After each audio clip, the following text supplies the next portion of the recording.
C'est Louis de la Fédération Française de la Loose, on est au Club France pour votre émission quotidienne des Jeux Olympiques. Comme tous les jours de cette quinzaine, on va voir ensemble les espoirs brisés, les déceptions sur le fil, les presque médailles et les vraies médailles aussi, parce qu'il y en a et il risque d'en avoir beaucoup aujourd'hui.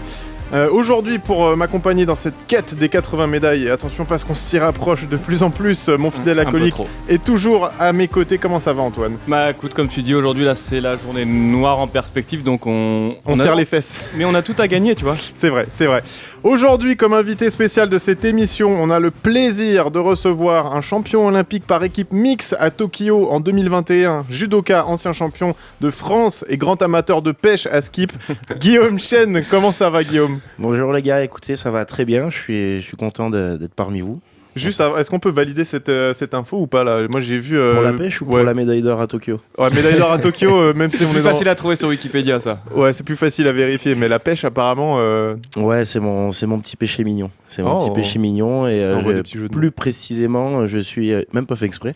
Et plus précisément, je suis carpiste. Voilà, Ah, carpiste. Voilà. Mais ça c'est genre c'est près du rivage, ça, genre dans les ports et tout, non ? Ok, donc le mec n'y connaît absolument Non, rien. pas du tout. Non, je sais pas.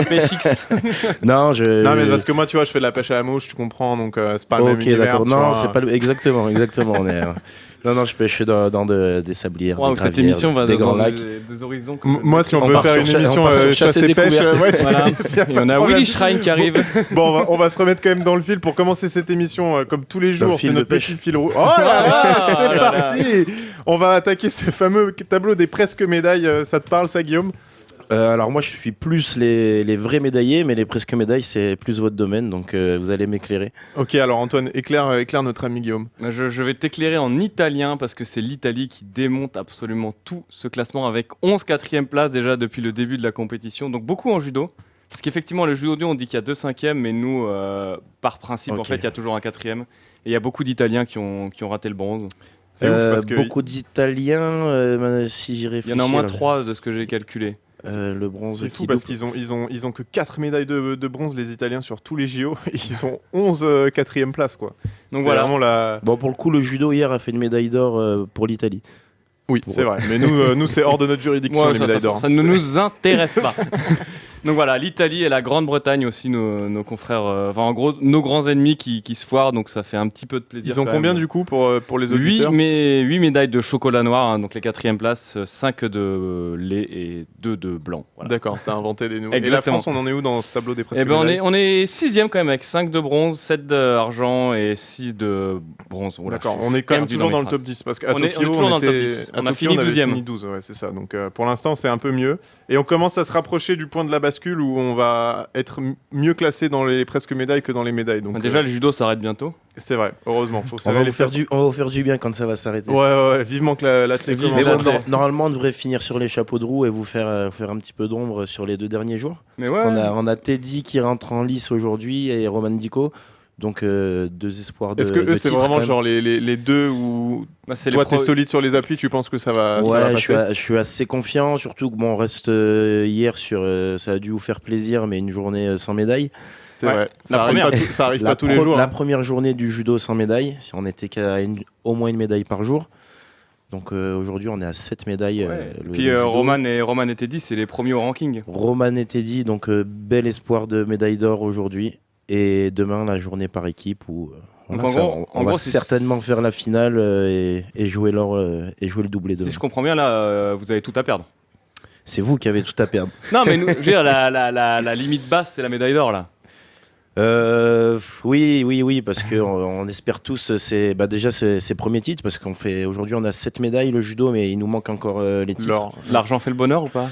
L'argent, j'ai envie de vous dire que oui, les médailles font le bonheur, parce qu'on a déjà égalé, je crois, le nombre de médailles de Tokyo. Ce qui est déjà pas mal. C'est déjà pas mal. Et on peut finir à 10 demain. Donc, vous étiez favori quand vous aviez eu le titre olympique à Tokyo, toi ? À Tokyo, non, on n'était pas du tout favori. Sur le papier, alors déjà, on était chez les... C'était pas plus simple, du coup, à aborder ?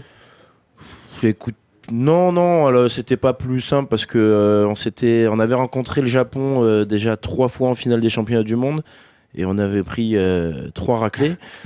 Mais bon, sur Tokyo, encore une fois, on est arrivé un peu en mode outsider, enfin du moins sur la finale. Hein. Ils jouaient, et en plus, ils étaient chez eux et tout. Quoi. Ils étaient chez eux, ils comptaient 12 médailles sur 14 engagés, dont 9 titres. Donc sur le papier, je crois on était à 17% de chance de gagner. Ah ouais. Alors peut-être pour rappeler pour les auditeurs, ça se passe comment du judo en équipe? Alors l'épreuve par équipe, elle se compose de 3 masculins, 3 féminines. Donc les moins de 73, les moins de 90 et les plus de 100 pour les masculins, les moins de 57, moins de 70 et plus de 78 pour les féminines. Toi, t'es en moins de 73. Moi, je suis en moins de 73, donc hors taxe. Hein, aujourd'hui, je suis. Là, tu peux te battre contre Kriner. Ouais, il m'en manque encore un petit peu, mais je peux essayer. Écoute, il y a de quoi manger au Club France. Et là. du coup, donc si il y a 6 matchs. 6 matchs, alors si vous êtes bon en maths, le premier à 4. Ouais, exactement. Et s'il y a 3-3, il y a le magnifique tirage au sort. S'il y a 3-3, donc si on est à égalité, il y a un tirage au sort d'une catégorie et puis ça part à l'avantage décisif. Moi, je me souviens d'un 3-3, je sais plus contre qui. Alors c'était sur notre quart de finale face aux Israéliens. C'est Margot Pinot qui était tombée, le combat était interminable. Exactement, donc Margot Pinot qui avait perdu son premier match. Et du coup qui est tiré au sort après le 3-3 et comment tu vis ça, parce que ça avait peut-être duré 8 ou 9 minutes, non? Ça avait été hyper long, et puis là la tension elle est au max. Parce que, alors comme je le répète, on était sur 3 finales de rang face aux Japonais sur les championnats du monde, et là on se retrouve peut-être à 2 doigts de passer sortir à la trappe au premier tour, quoi. Et puis Margot, comme d'habitude, solide dans les moments décisifs, nous a ramené le point, et puis après on connaît la suite de l'histoire. Et surtout raconte-nous ta finale, parce qu'elle est magnifique. Ah les salauds. Non, si vous êtes un emploi fictif. Ils ont bossé leur dossier. Donc je vais quand même rappeler que j'ai mis un point décisif sur ce quart de finale, que je gagne ma demi-finale. Et il est vrai qu'en finale, mes collègues avaient fait le boulot. Donc comme je vous l'ai dit, la première équipe arrivée à 4 points remporte la victoire. Et moi je faisais le match décisif normalement, donc le dernier. T'es comme ça, t'étais le Kylian Mbappé, le pénalty décisif. Là j'étais plus le Adil Rami sur la finale. En gros, on fait la finale parfaite parce que c'est Clarisse qui démarre. Donc Clarisse qui combat en moins de 63. Et là elle combat dans la catégorie du dessus. Et elle exécute la championne olympique en titre de la caté du dessus. Un peu humiliant quand même. Donc là, elle donne le ton. Et puis la rencontre se déroule à la perfection. Et on est à 3-1. Il y a la moins de 57 qui rentre sur l'avant-dernier match et qui nous donne le point décisif. Et là, donc moi, c'est la libération parce que j'ai pas besoin de monter sur la finale. Parce que pour être tout à fait honnête, j'avais rencontré ce japonais déjà 2 fois auparavant. C'est Aaron Wolf, c'est ça? Non, ça c'est le moins de 100 kilos. Il va falloir que tu bosses un peu mieux tes dossiers. Ouais. Non, c'est Ono Ochoe. Donc pour beaucoup d'aficionados du judo, c'est aujourd'hui peut-être le plus grand judoka de tous les temps, toutes catégories confondues. En termes de démonstration du judo et de suprématie sur la catégorie. Donc autant dire qu'il valait mieux que ça se joue avant. C'était mieux que donc, ça se joue. Au final, c'est presque mieux pour toi que t'aies pas eu à monter plutôt que te faire rouster par Ono. Je vous rassure que quand Sarah a gagné, tout le monde a crié un ouf de soulagement parce que il était seul dans son coin. Oui, non, mais bien sûr. Et c'est bon, Guillaume, c'est pas qu'on croit pas en toi, mais on est content si tu peux ne pas te le farcir. Sur les 2 rencontres précédentes, je m'étais fait exécuter. Voilà. Après, j'imagine que chez les adversaires, c'est la même chose quand tu dois affronter Teddy Riner, quoi. Oui, bien sûr. Les mecs, quand montent sur Teddy, comme je te dis, ils ont rien à perdre. Donc, mais ouais, puis Teddy, en plus, sur les équipes, hyper solide. C'est vrai que c'est compliqué. C'était le leader de votre équipe ? Oui, on peut dire que. Enfin, il n'y a pas vraiment de leader. Il y a toujours un capitaine d'équipe, mais Teddy n'avait pas fait toutes les compétitions avec nous sur les équipes. Mais bon, voilà, sur les jeux. De par l'aura, de par son palmarès. C'était dit, quoi. Oui, par la force des choses, c'était dit. Ok, bah écoute, c'était des bons petits souvenirs qu'on s'est remémorés pour toi, surtout. Petits souvenirs, ouais. Surtout pour toi, j'avoue. Je te propose maintenant qu'on bascule un petit peu sur ce qui va arriver aujourd'hui, et puis qu'on parle aussi un peu plus de toi, Guillaume. Move. Objectif 80 médailles. C'est toujours la FFL, vous êtes sur Move pour Objectif 80 médailles. On est avec le judoka Guillaume Chen, qui était donc, comme on l'a dit précédemment, champion olympique par équipe mixte à Tokyo 2021 et qui va pouvoir nous éclairer un petit peu sur ce qui arrive sur cette journée d'aujourd'hui. Donc on a dit qu'il y avait 2 gros espoirs de médailles avec Roman Dico et Teddy Riner. On a parlé du par équipe. Toi sinon, à part tout ce judo là qu'on va manger aujourd'hui, est-ce qu'il y a des sports que tu kiffes? Est-ce que tu as eu un petit péché mignon pendant ces Jeux Olympiques? Bon, je pense qu'on a tous notre petit péché mignon pour le beach volley féminin. Ah ouais, toi c'est vraiment... Ah oui, bien sûr pour la Tour Eiffel. Et exactement, parce qu'on a une vue imprenable sur la Tour Eiffel. T'es allé voir ou pas? Alors j'ai eu la chance d'aller voir 1 ou 2 journées du judo et c'est vrai qu'on est sur le même site. Ouais, donc j'ai jeté un œil rapidement. Et t'as suivi un peu les perfs de nos doublettes françaises? J'ai suivi. On les a eu hier, les doublés, beach volleyeuses. Alors moi je connais personnellement. Tu connais les brunes? Nous on a eu les brunes. On a eu la paire donc je suis un petit peu. Mais si il y a un sport que je suis un petit peu, j'essaie de suivre un petit peu tous les sports. Moi je bosse sur le Club France là tous les jours. Explique-nous d'ailleurs ce que tu fais. Tu me disais tu réceptionnais un peu les familles des athlètes, etc. Alors je suis en charge des athlètes en soutien à l'équipe du CNO. En fait tu les amènes dans le SBUL de la grande salle quoi. Je suis là pour les réceptionner, que leur accueil au Club France se passe dans les meilleures conditions possibles. Il faut savoir quand ils arrivent sur site, ils ont tout un parcours protocolaire.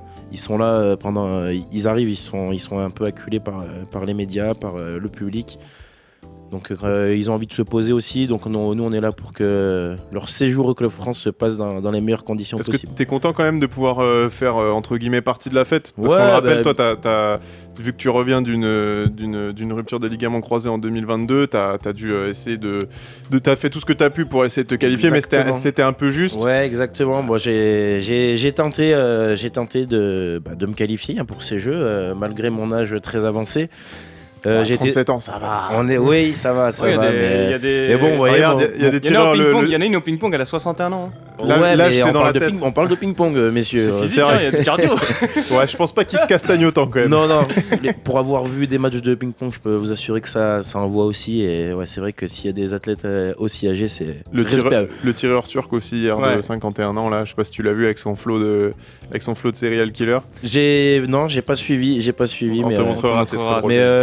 Mais par exemple le tir à l'arc aussi, j'ai les copains là du tir à l'arc qu'on fait deuxième il y a quelques jours et un très bon ami dans le trio, Jean-Charles Valadon, qui a un âge aussi avancé, mais les tir à l'arc ça passe mieux. Mais bon, du coup pour toi c'était quand même effectivement un handicap de te faire une blessure aussi. Oui, mais je vais pas me cacher derrière ma blessure. Non, j'ai essayé de revenir. Alors oui, j'étais un petit peu short sur le timing. Maintenant, voilà. Parce que du coup, la blessure, c'est fin 2022. C'est début. Début 2022. Début 2022. Donc au final, je reviens début 2023, ce qu'il faut quasi un an pour revenir. C'est un an du coup. Et oui, ça fait short sur le timing pour aller chercher la qualif. Mais bon, écoutez, je pense que sans regret pour moi et pour notre staff qui a dû faire des choix importants. C'est cruel le judo, il n'y a qu'une personne par catégorie. Et ils ont fait le bon choix parce que le jeune Johan Gaba de ma catégorie c'est vrai, il allait chercher a été chercher la médaille d'argent. Donc écoutez, c'est comme ça. Est-ce que ça aide un peu à faire passer la pilule quand voilà le représentant de ta catégorie. C'est sûr que c'est toujours mieux d'avoir été mis à la retraite par un mec qui est vice-champion olympique que par un pimpin qui a perdu au premier tour. Et t'as pas un peu de frustration finalement parce que toi effectivement t'as fait Tokyo.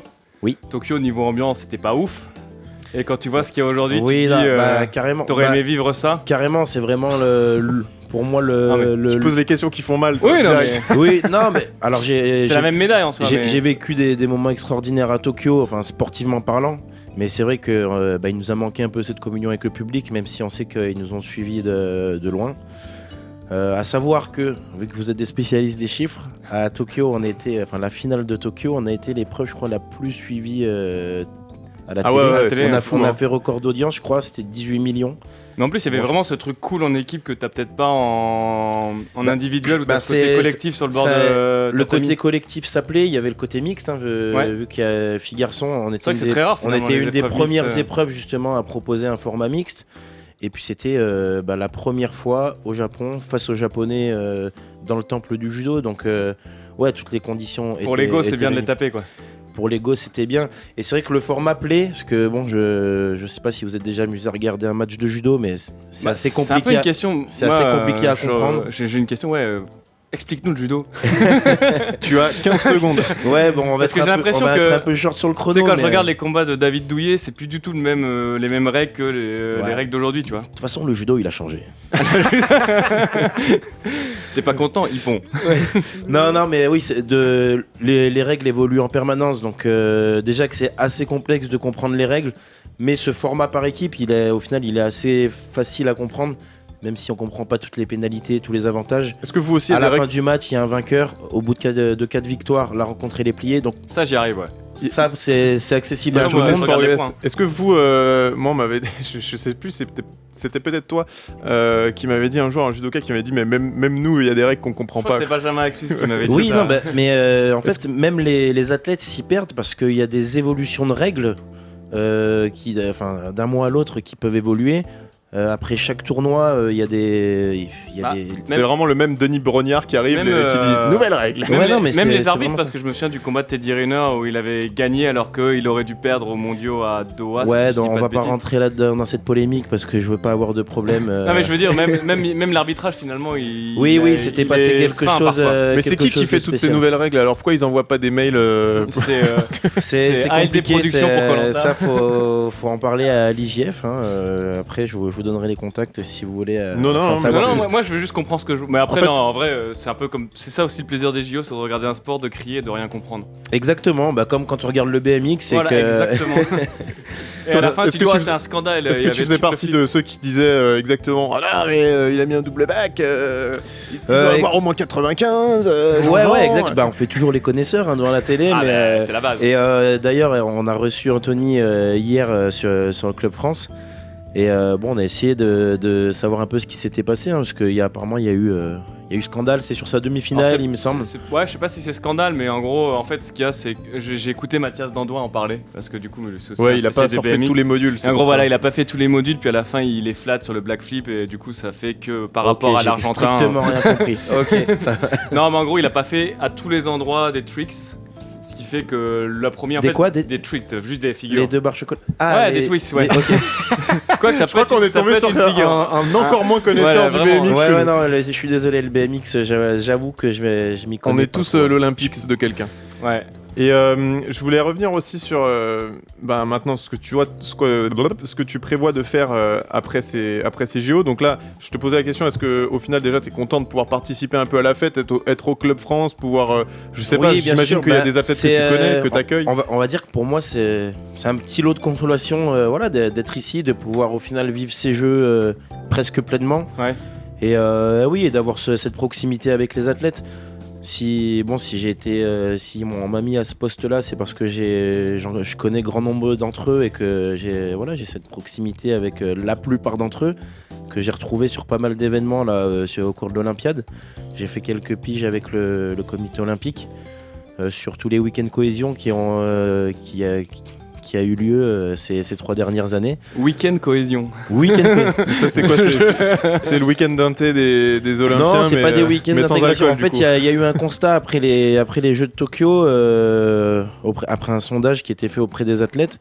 Quand ils arrivent au village olympique, il y en a pour certains qui n'ont jamais croisé personne et qui se sentaient pas vraiment appartenir à l'équipe de France. Ouais. Et du coup, le CNO a mis en place des week-ends cohésion, qui s'appelaient les week-ends bleus. Où tu vois en fait tous les autres sports et tu les découvres. Exactement, donc à chaque fois, tu as 40 nouveaux athlètes qui sont conviés sur ce week-end bleu pour qu'il y ait un peu ce sentiment d'appartenance à l'équipe de France, et puis que le jour où on arrive au village olympique, il y a des têtes connues, il y a ce sentiment il y en a pas qui soit tout seul dans son coin, pas comme le premier jour de la colonie de vacances. Et pas que des gens de ta fédération, parce que des fois, t'as des fédérations où vous êtes 2, 3, et tu te retrouves seul. Tu te retrouves seul aux Jeux Olympiques. Là, au moins, t'arrives, tu connais du monde, il y a des têtes connues. tu te sens bien. Et puis voilà, le fait de se sentir bien au village olympique, ça peut aussi aider à la performance sur la compétition. Très bien. Et Tokyo, ça change malgré tout cette médaille d'or, ça a changé quoi pour toi, au-delà du fait d'avoir un palmarès Ça a changé quoi pour moi? J'ai pu acheter une plus grande voiture pour aller à la pêche parce que j'avais une toute petite. Je savais pas comment te lancer sur la pêche. Non, mais tu viens de le faire là. Alors vous savez, ça a pas bouleversé ma vie, parce que je vous rappelle qu'on fait que du judo. Mais non, ça a peut-être un peu plus de visibilité. Il y a un beau petit cadre à mettre dans les toilettes là, avec la une de l'équipe le lendemain. Je me souviens plus que j'avais publié ça, mais ouais, j'ai mon petit cadre. J'ai fait la une de l'équipe. C'était pour moi une très grande fierté de faire la une de l'équipe. Donc c'était pas une vanne. Moi j'ai du ça au bol, le cadre dans les toilettes. Alors j'ai le cadre de l'équipe dans mes toilettes. C'est incroyable. J'ai cru qu'il avait eu l'info. J'ai cru qu'il avait eu l'info. Ils sont vachement bien renseignés. Pourquoi tu l'as dit que t'as dit au hasard? Je pensais que tu avais l'info. Parce que j'en ai deux du coup. Non mais tu te souviens pas la soirée du coup tu nous avais... Non je rigole. Oui exact, ouais, je me souviens, mais on pourra pas parler de cette soirée à l'antenne. Soirée cohésion. Mais oui, j'ai deux cadres de l'équipe à la maison, donc un dans les toilettes et un plus grand dans le salon que j'expose à tout le monde, bien sûr. Flexer un peu quoi. Exactement. D'accord, donc ça a changé la capacité de canne à pêche de ton coffre et tes toilettes. Non, c'est déjà pas mal. Ça m'a permis de faire certaines choses, de rencontrer de belles personnes. D'avoir quelques projets professionnels voilà, pour mon après-carrière aussi. Parce que toi, ça tombait à pic, c'était tes premiers et finalement derniers JO. Exactement, en tant même si j'espérais... C'est pas fini, t'avais 34 ans. Los Angeles 2028 Los Angeles 2028, ouais, mais si le padel rentre aux Jeux Olympiques, parce que t'es chaud en padel, je me suis lancé dans cette nouvelle discipline. Tu fais du pickleball là? Non, moi je suis vraiment devenu spécialiste paddle, donc bon, à mon échelle, hein, je vous rassure. Mais bon, écoutez, ils étaient déjà aux Jeux Européens l'année dernière. T'es vraiment un trentenaire comme les autres, quoi. Exactement, exactement. Ouais, mais non, je suis devenu, c'est vrai que je suis devenu complètement addict du paddle.